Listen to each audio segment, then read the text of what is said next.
there are many classic UFO stories that have become part of popular culture. Despite the many reports and sightings of UFOs, the majority of sightings are eventually explained as natural phenomena or man-made objects, but some of these classic stories continue to captivate people's imaginations. On August 24, 1969, New Oxford, Pennsylvania, one of the strangest stories of UFO sightings and mysterious phenomena I have ever heard occurred, when patients saw a huge unidentified flying object, which seemed to be covered with stones, as if it were a flying mountain, flying near the tops of the trees near the neighboring houses.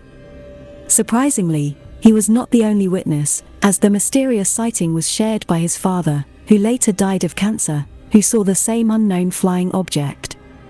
The words of the eyewitness describing the strange sight were as follows.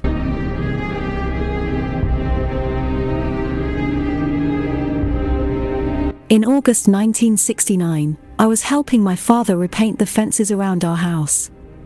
Our neighbor's front garden had two very large trees.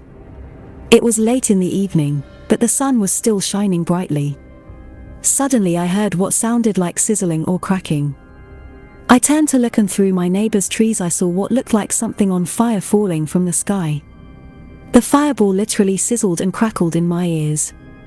My first thought was that I had seen a plane about to crash, so I ran to the end of our driveway to get a better look around the trees.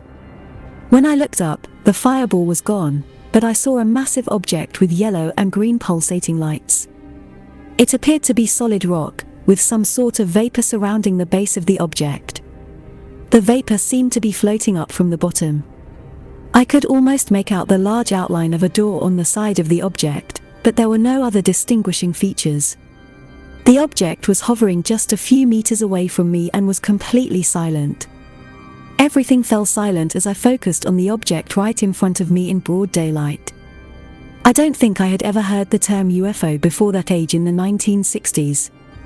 So, when I saw what I saw, I was terrified to the point of paralysis.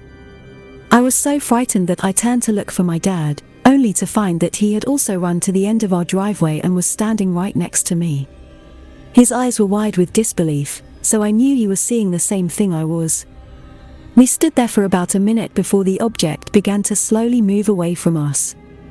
It took another 30 seconds or so before it was out of sight.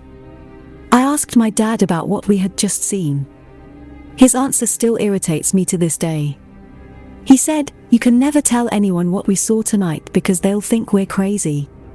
I asked again, "What was that thing?" This time he was stern and adamant and said, "You can't ever tell anyone or talk about it again." My father was a big man, well over 6 feet tall, and that was the first and only time I'd ever seen him look scared. So, for almost 5 years after the incident, I was afraid to go outside at dusk or in the dark, not knowing what we had seen. My father died of cancer later in life, and on one of our last dates I asked him if he remembered what we saw almost 50 years ago. This time his reply was, "I think you know what we saw, but I don't want to talk about it." What we saw still bothers me to this day. I've tried to sketch the object several times, and even had a local artist try to recreate it. But it wasn't until I became a graphic artist that I realized I could recreate the image myself. I've attached my rendering, which I must say is almost identical to what we saw that day in 1969.